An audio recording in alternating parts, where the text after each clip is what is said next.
apart as our babies and our husbands. Our siblings and our parents were taken away from us. We were used as breeders to the masters, and it didn't matter if we had husbands or not.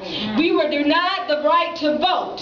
And society, through its various forms of entertainment, has often cast black women in nominal roles that many times were degrading. We can only be seen as sex symbols, prostitutes, maids, or uneducated women.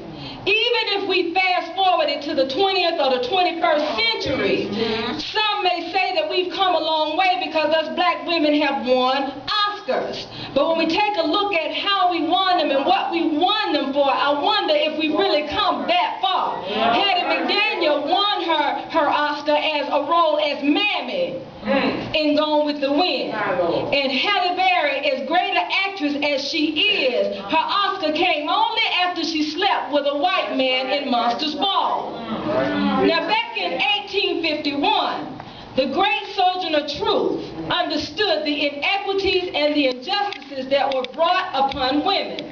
And so when she made her speech at the Women's Convention in Akron, Ohio, she expressed sentiments that rang true for so many women on that day, and they still ring true today. She said, that man over there says that women need to be helped into carriages and lift over ditches and have to be taken to the blessed places everywhere. Then she said, ain't nobody ever helped me over into no carriages and over no mud puddles or give me any best place. And ain't I a woman? Come on. She said, look at me. Look at my arm. Yeah. She said, I've plowed and not unplanted.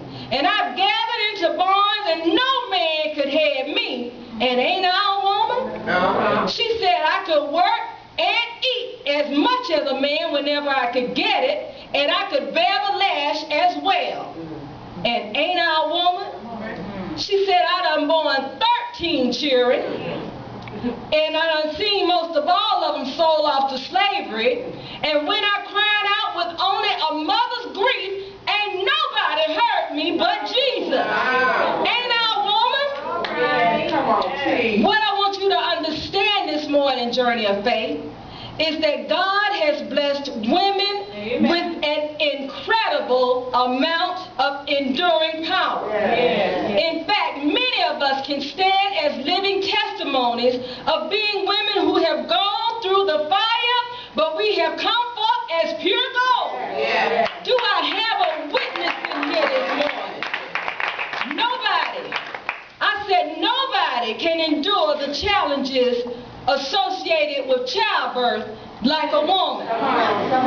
Nobody can endure the discrimination that is placed upon us in the workplace when they tell us that we're good enough to do the work, but we're not good enough to get paid for it. We're good enough to do the work, but we're not good enough to get a promotion. Nobody like us can keep our house up.